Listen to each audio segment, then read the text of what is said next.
39 کتابیں ہیں، ان میں سے ایک بہت لمبی کتاب ہے، اس کا نام ہے یسایہ۔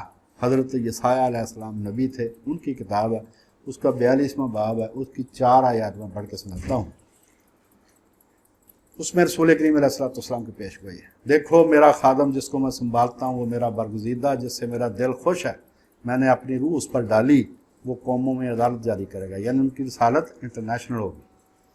وہ نہ چلائے گا، آپ کے بارے میں آپ کو پتا ہے نا کہ بہت آہستہ آواز سے آپ بات کرتے تھے، وہ نہ چلائے گا، نہ شور کرے گا، نہ بازاروں میں اس کی آواز سنائی دے گی، وہ مسئلے سرکنڈے کو نہ توڑے گا، یعنی کمزوروں پر ظلم نہیں کرے گا، اور نہ ٹمٹماتی بتی کو بجھائے گا، وہ راستی سے عدالت کرے گا، وہ ماندہ نہ ہوگا، وہ ہمت نہ ہارے گا جب تک عدالت کو زمین پر قائم نہ کر لے، اور جزیرے اس کی شریعت کا انتظار کریں گے۔ اب دیکھیں کہ کیا یہ پیش گوئی رسول اللہ پر پیش پوری آتی ہے۔ ایک تو یہ کہ یہ جو بخاری کی روایت ہے 4838 4838 نمبر جو روایت ہے، یہ تفسیر سورۃ فتح کے ذیل میں ہے، اس میں یہ ساری کی ساری عبارت اس میں موجود ہے، حدیث میں بخاری شریف، یہ جتنی عبارت ہے یہ اس روایت میں موجود ہے۔ اور کسی کے پاس تاج کمپنی کا چھپا ہوا یہ بخاری شریف کی شرح ہو تو اس کی جلد نمبر 6 صفحہ 361 ہے، لیکن روایت نمبر جو ہے 4838، اس سے آسانی سے وہ روایت مل جائے گی، اس میں یہ ساری کی ساری عبارت موجود ہے کہ رسول کریم علیہ السلام کے جو اوصاف ہیں کہ آپ نہ بازاروں میں شور کرتے تھے، نہ آپ چلا کر بات کرتے تھے، آہستہ آواز سے بات، آپ نے پوری دنیا میں انصاف قائم کیا اور پوری دنیا آپ کے انصاف کا انتظار کرتی تھی۔ تو اب یہ پیش گوئی صرف رسول اللہ پر پوری آتی ہے، کیوں کہ سیدنا عیسیٰ علیہ السلام صرف بنی اسرائیل کے رسول تھے، جیسا کہ آپ نے خود فرمایا، یہ متی کی انجیل 15واں باب 24 نمبر آیت، آپ فرماتے ہیں کہ میں اسرائیل کے گھرانے کی کھوئی ہوئی بھیڑوں کے سوا کسی اور طرف نہیں بھیجا گیا۔ یہ بات صرف رسول کریم علیہ السلام پر صادق آتی ہے۔ سورہ اعراف 7 نمبر سورت 157 نمبر آیت ہے، آپ فرماتے ہیں اے انسانوں میں تم سب کی طرف اللہ کا رسول۔ انٹرنیشنل رسالت جو ہے وہ صرف رسول اللہ کی ہے۔ بقول احمد ندیم قاسمی، تم سے پہلے کا جو ماضی تھا وہ لاکھوں کا صحیح، آپ سے پہلے لاکھوں انبیاء تشریف لائے، تم سے پہلے کا جو ماضی تھا وہ لاکھوں کا صحیح، اب جو تا حشر کا فردہ ہے وہ تنہا تیرا، قیامت تک آپ صرف آپ کی رسالت جاری ہوگی۔ تو آپ نے فرمایا اے کل انسانوں کو مخاطب کر آپ نے فرمایا اے انسانوں میں تم سب کی طرف اللہ کا رسول۔ جب آپ نے تبلیغ شروع کی تو سوائے اللہ تعالیٰ کے کسی کا آسرا نہ تھا، فرمایا کہ دیکھو میرا خادم جس کو میں سنبھالتا ہوں، یسایہ کی کتاب میں پیش گوئی ہے کہ دیکھو میرا خادم جس کو میں سنبھالتا ہوں۔ جب آپ نے تبلیغ شروع کی تو سوائے اللہ کے آپ کو کوئی سہارا میسر نہیں تھا۔ پھر کہا کہ وہ میرا برگزیدہ ہے، لفظ مصطفیٰ کا معنی ہی برگزیدہ ہے، چنا ہوا، سلیکٹڈ، اور جس سے میرا دل خوش ہے۔ اگلا فکرہ ہے کہ جس سے میرا دل خوش ہے، یہ سایہ کی پیش گوئی میں ہے کہ جس سے میرا دل خوش ہے۔ تو سورۃ فتح میں کیا فرمایا؟ اللہ پاک نے فرمایا کہ تجھ سے میں ہمیشہ کے لیے راضی ہو گیا، یعنی آپ سے پوچھ گچھ ہی نہیں ہوگی،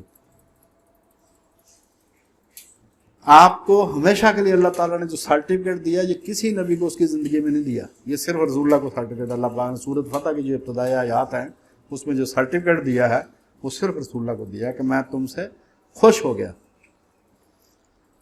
اور دین اسلام سے بھی اللہ پاک خوش ہے، رضیت لکم الاسلام دینا، سورۃ مائدہ ہے 5 نمبر سورت کی دوسری آیت۔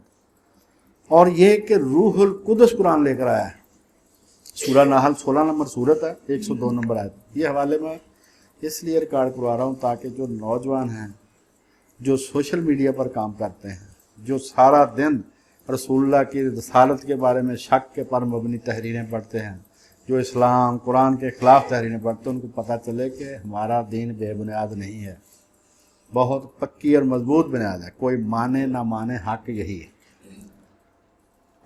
اور پھر اللہ پاک نے فرمایا یہ یسایہ کتاب ہے، میں نے اپنی روح اس پر ڈالی۔ تو ادھر کیا ہے کہ آپ کو خدا تعالیٰ کی حمایت، تائید ہر وقت آپ کو حاصل رہی۔ اور سورہ طور میں فرمایا کہ تم ہماری آنکھوں کے سامنے، اللہ کی آنکھوں کے سامنے تو سب چیزیں ہیں، خاص طور پر آپ کو فرمایا کہ انکا بِأَعْيُنِنَا، تم ہماری آنکھوں کے سامنے، یعنی میری حمایت ہر وقت، میں آپ کو دیکھ رہا ہوں اور میری حمایت ہر وقت آپ کو حاصل رہے گی۔ اور یہ جو اخلاق ہے آپ کا کہ وہ نہ چلائے گا، نہ شور کرے گا، نہ بازاروں میں، یہ سارا اخلاق کو ایک فکرے میں اللہ پاک نے بند کر دیا۔ سورہ قلم ہے، 68 نمبر سورت ہے، 4 نمبر آیت ہے۔ اللہ پاک نے فرمایا کہ آپ کے اخلاق بہت عالی ہیں، انک لعلی خلق عظیم، آپ اعلیٰ اخلاق پر حاوی ہیں، وہ آپ کی طبیعت بن چکے ہیں۔ اب یہ نہیں ہو سکتا کہ آنکھ سے کوئی سب سٹینڈرڈ بات ظاہر ہو، کوئی غیر معیاری بات آپ سے ظاہر ہو، آپ بہترین اخلاق پر حاوی ہیں۔ آپ آہستہ آواز سے کلام فرماتے تھے، نہ چلاتے تھے، نہ شور کرتے تھے، نہ بازاروں میں آپ کی آواز سنائی دیتی تھی، کمزوروں کو دبانے کے بجائے آپ ان پر شفقت فرماتے تھے، اور مدینہ میں حکومت قائم ہونے کے بعد جو عدالت آپ نے فرمائی ہے وہ انصاف کی عدالت ہے، جس کو دیکھ کر کئی غیر مسلم مان لائے۔ تو یہاں پر کیا ہوگا؟ وہ راستی سے عدالت کرے گا۔ اس کے بعد وہ ماندہ نہ ہوگا، وہ ہمت نہ ہارے گا جب تک عدالت کو زمین پر قائم نہ کر لے۔ تو آپ نے ابتدا میں بے سر و سامان ہونے کے باوجود ہمت نہیں ہاری، اور اکیلے آپ نے پوری دنیا، پورے عرب میں آپ نے دین کو قائم کر دیا۔ جب آپ دنیا سے تشریف لے گئے ہیں تو اس وقت پوری عرب میں دین قائم ہو چکا تھا۔ اس کے بعد یہ ہے کہ جزیرے اس کی شریعت کا انتظار کریں گے۔ آپ کے ماننے والوں نے صرف 2 خلفاء کے دور میں، تین خلفاء کے دور میں ہی کہ آدھی دنیا فتح کر لی تھی، دونوں سپر پاورز کو انہوں نے شکست دے دی تھی۔ جزیروں تک آپ کا دین پہنچا ہے، آج بھی قائم ہے، آج بھی موجود ہے۔ اور یہ جو پڑھتے ہیں ڈارون کا وہ سروائیول آف دی فٹیسٹ قانون جو ہے کہ بقائے اصلاح، کہ جو دنیا میں بہترین ہوتا ہے صرف وہی باقی بچتا ہے، تو ان کے لیے میں ایک پوائنٹ بچوں کے لیے کہ بھائی 1450 سال سے مسلمان دنیا میں قائم ہیں، تو اس کا مطلب یہ ہے کہ یہ سروائیول آف دی فٹیسٹ، پوری دنیا نے پورا زور لگا لیا ان کو مٹانے کے لیے، ہر طرح کی سازشیں۔ مطلب آج ہی میں نے ایک کلپ سنا اسرائیل کے وزیر اعظم کی تقریر کا، اس نے کہا کہ ہم نے مسلمانوں کو اس طرح تباہ کیا ہے، کر رہے ہیں اور کریں گے، لیکن اس کے باوجود مسلمان تباہ نہیں ہو رہے، مسلمان بچے ہوئے ہیں۔ تو اس کا مطلب کوئی نہ کوئی بات تو ان میں ہے نا، جو 1500 سال سے دنیا میں پھر رہے ہیں۔ تو یہ آج بھی دنیا کے جزیروں تک مسلمان پہنچے ہوئے ہیں، وہاں پر آباد ہیں، رسول اللہ کی شریعت وہاں پر پہنچی ہوئی ہے، لہذا یہ ساری کی ساری پیش گوئی صرف رسول اللہ پر صادق آتی ہے۔ اب ایک اور پیش گوئی تورات میں سے، نسیل موسیٰ، تورات کی 5 کتابیں ہیں، ان 5 کے مجموعہ کو تورات کہتے ہیں، انگریزی میں تورا کہتے ہیں وہ۔ اس کی جو آخری کتاب ہے اس کو کہتے ہیں استثناء، استثناء کہتے ہیں ریپیٹیشن، دہرانا۔ تو استثناء کی کتاب 18واں باب 18 تا 19 نمبر آیت ہے۔ سیدنا موسیٰ علیہ السلام نے اپنی قوم کو بتایا کہ اللہ تعالیٰ یوں فرماتا ہے کہ میں ان کے لیے انہی کے بھائیوں میں سے تیری مانند ایک نبی برپا کروں گا، اور اپنا کلام اس کے منہ میں ڈالوں گا، اور جو کچھ میں حکم دوں گا وہ ان سے وہی کہے گا۔ وما ینطق عن الہوا، وہ اپنی مرضی سے نہیں بولتا۔ اور جو کوئی میری ان باتوں کو، جن کو وہ میرا نام لے کر کہے، نہ سنے گا تو میں ان سے حساب لوں گا۔ یہ ہے استثناء کے 18 باب ہے، اور 18-19 نمبر آیت ہے۔ اور جو انجیل جو ہے نیا اہدنامہ، اس میں کتاب ہے کتاب اعمال، ایکٹس آف دی اپاسلز، اس میں ایک فکرہ ہے کہ اور یوں ہوگا کہ جو شخص اس نبی کی نہ سنے گا وہ امت میں سے نیست و نابود ہو جائے گا۔ اعمال کا 3 باب اور 23 نمبر ہے۔ اب دیکھنا ہے کہ سیدنا موسیٰ علیہ السلام فرماتے ہیں کہ میری مانند وہ نبی ہوگا۔ تو کچھ دوست کہتے ہیں یہ اس سے مراد سیدنا عیسیٰ علیہ السلام، بنی اسرائیل میں وہی ہے، نہیں۔ جہاں جہاں تورات میں یہ محاورہ ہے بھائیوں کا، اس سے مراد وہ ایک باپ کی اولاد نہیں، بلکہ دوسرے جو ان کے جو قبیلے ہوتے ہیں وہ مراد ہوتے ہیں۔ جیسے سیدنا اسماعیل علیہ السلام کے بارے میں آیا کہ وہ اپنے سب بھائیوں کے سامنے بسا رہے گا، حضرت اسماعیل کو بھی بنی اسرائیل کا بھائی قرار دیا گیا، تو ان کی نسل میں سے جو سیدنا رسول کریم علیہ السلام تشریف لائے ہیں، اب دیکھنا ہے کہ ان کی مشابہت حضرت موسیٰ سے بنتی ہے یا سیدنا عیسیٰ علیہ السلام کی مشابہت ہے۔ یہ 33 پوائنٹ ہیں اس کے، دیکھتا ہوں کہ اس میں مکمل ہو جائیں تو باقی پیش گئی ہیں انشاءاللہ اگلے جو میں۔ پہلی بات مشابہت کی کہ پیدائش کیسے ہوئی۔ سیدنا موسیٰ بھی ماں باپ سے پیدا ہوئے، سیدنا رسول کریم بھی ماں باپ سے پیدا ہوئے، سیدنا عیسیٰ علیہ السلام ماں سے پیدا ہوئے۔ پہلا فقرہ جو ہے وہ حضرت موسیٰ کے بارے میں ہوگا، دوسرا سیدنا رسول کریم کے بارے میں، تیسرا سیدنا عیسیٰ علیہ السلام کے بارے میں۔ اب یہ ہے کہ ان کی خاندانی زندگی کیسی تھی۔ حضرت موسیٰ نے بھی شادی کی اور بچے ہوئے، آپ نے بھی شادی کی اور بچے ہوئے، سیدنا عیسیٰ علیہ السلام نے شادی نہیں کی، تو موسیٰ جیسا کون ہوا؟ صرف رسول کریم علیہ السلام۔ شخصی حیثیت کہ ان کی پرسنل ان کا سٹیٹس کیا تھا، آپ پیغمبر بھی تھے اور سربراہ قوم کے سربراہ بھی تھے سیدنا موسیٰ۔ حضور علیہ السلام پیغمبر بھی تھے اور قوم کے سربراہ بھی تھے۔ سیدنا عیسیٰ علیہ السلام پیغمبر تھے لیکن قوم نے ان کو سربراہ نہیں مانا۔ اس کے بعد ہے وفات۔ عمومی طریقے سے وفات ہوئی سیدنا موسیٰ کی، رسول کریم علیہ السلام عمومی طریقے سے وفات ہوئی، حضرت عیسیٰ علیہ السلام کو زندہ اٹھا لیا گیا۔ جب بھی وہ آئیں گے تو بعد کی بات ہے۔ اب یہ کہ جائے ہجرت، حضرت موسیٰ نے مدین کو ہجرت کی، رسول اللہ نے مدینہ میں ہجرت کی، جبکہ حضرت عیسیٰ کو ہجرت کی ضرورت نہیں پڑی، انہوں نے ہجرت نہیں کی۔ دشمنوں سے سامنا، حضرت موسیٰ کا بھی دشمن نے پیچھا کیا، آپ نے بھی دشمنوں کا سامنا کیا، حضور علیہ السلام نے بھی دشمنوں سے جنگ کی، آپ کا بھی دشمنوں نے پیچھا کیا، لیکن ان کے ساتھ ایسا معاملہ پیش نہیں ہے۔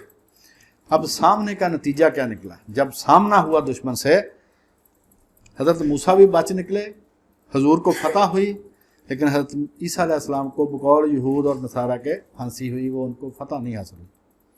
وحی کا لکھا جانا، حضرت موسیٰ کی وحی بھی ان کی زندگی میں لکھی گئی، رسول اللہ کی وحی بھی ان کی زندگی میں لکھی گئی، اور یہ جو حضرت عیسیٰ کی وحی ہے وہ ایک نسل کے بعد لکھی گئی، اور اس میں اپنے اپنے خیالات انہوں نے شامل کر دیے۔ وحی کی نوعیت کیا ہے؟ جو حضرت عیسیٰ کی وحی ہے اس میں شریعت بھی ہے، روحانیت بھی ہے۔ حضور کی وحی میں شریعت اور روحانیت دونوں ہیں، جبکہ حضرت عیسیٰ کی وحی میں صرف اصلاح اخلاق ہے، اصلاح کردار ہے، شریعت نہیں ہے۔ قوم نے کیا جواب دیا؟ حضرت موسیٰ کو پہلے انہوں نے انکار کیا پھر قبول کیا، رسول اللہ کو پہلے انکار کیا پھر قبول کیا، حضرت عیسیٰ کو وحی کو انہوں نے ٹوٹلی ریجیکٹ کر دیا، قوم نے انہوں نے نہیں مانا۔ جہاد، حضرت موسیٰ نے بھی جہاد کیا، حضور نے بھی جہاد کیا، حضرت عیسیٰ نے جہاد نہیں کیا۔ خدا تعالیٰ سے ہم کلام ہونا، حضرت موسیٰ بھی ہم کلام ہوئے، رسول کریم بھی اللہ سے ہم کلام ہوئے، حضرت عیسیٰ علیہ السلام صاحب وحی تھے لیکن ان کا خدا سے کلام کرنا ثابت نہیں۔ معجزات، تینوں انبیاء کے معجزات، نشان نبوت، حضرت موسیٰ کو ید بیضا ملا، وہ جو ہاتھ چمکتا تھا سورج کی طرح، حضور علیہ السلام کے مہر نبوت تھی یہاں پر، حضرت عیسیٰ کو ایسا کوئی نشان نہیں ملا۔ پرورش کا ماحول، وہ بھی بت پرست کے گھر میں پرورش انہوں نے پائی، انہوں نے بھی مکہ کے بت پرستوں کے درمیان پرورش پائی، جبکہ وہ بنی اسرائیل کے آدمی تھے، یہودی تھے وہ۔ جانشینوں کی حیثیت، ان کے بھی جانشین حکمران ہوئے، حضور کے جانشین بھی حکمران ہوئے، ان کے جانشین 300 سال تک قتل ہوتے رہے۔ بعثت کے وقت عمر 40 سال ان کی تھی، 40 سال ان کی تھی، ان کے بارے میں کہا جاتا ہے کہ 33 سال یا 30 سال کی عمر میں آسمان پر اٹھائے گئے۔ پھر یہ کہ نبوت اور یروشلم، دونوں بزرگوں نے یروشلم سے باہر نبوت کی ہے، جبکہ حضرت موسیٰ نے اسی شہر میں۔ اس کے بعد یہ کہ جو بھی ان کی جو گلہ بانی ہے، بت شکنی ہے، تعلیم ہے، بشر تھے، عبادت خانہ، حضرت موسیٰ نے بھی باتگاہ بنائی، انہوں نے بھی باتگاہ بنائی، انہوں نے نہیں بنائی، عیدیں، وقت باشمار، صاحب شریعت ہونا، رفقا کے فتوحات، یہ ساری یہ 33 قسم کے مشابتیں ہیں، شباہتیں ہیں جو دونوں انبیاء میں یکساں ہیں، حضرت موسیٰ میں بھی، سیدنا رسول کریم میں بھی، اور سیدنا عیسیٰ علیہ السلام میں ساری باتیں نہیں پائی جاتی۔ لہٰذا جو یہ کہا گیا کہ اللہ تعالیٰ فرماتا ہے کہ میں ان کے لیے انہی کے بھائیوں میں سے تیری مانند ایک نبی برپا کروں گا، اپنا کلام اس کے منہ میں ڈالوں گا، یعنی وما ینطق عن الہویٰ، جو کچھ میں اسے حکم دوں گا وہ وہی ان سے کہے گا۔ اور